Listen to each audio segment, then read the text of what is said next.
шығармыздар. Көп қабатты үйде тұрамыз. Тек мен тұратын районда ғана емес, Алматы қаласында барлық аудандарында білем, тарахандар көп, одан кейін шағатын қандалалар өте көп. КСК олармен күреспейді. Адам жаңағындай тұрғылықты адамдардың өзіне итере салады. Онда КСК бізге не үшін? Трубалар сынса, тұрғындар өздері жөндейді. Аула сыпыру керек болса, тұрғындар өздері жасайды.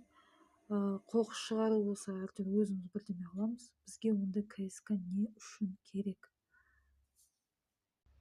Билікті де айтатындай, егер билік қоғамға дейін, адамдарға дейін шаруасы болмаса, онда бізге бұндай биліктің не қажеті бар? Бұндай елдің бізге не қажеті бар?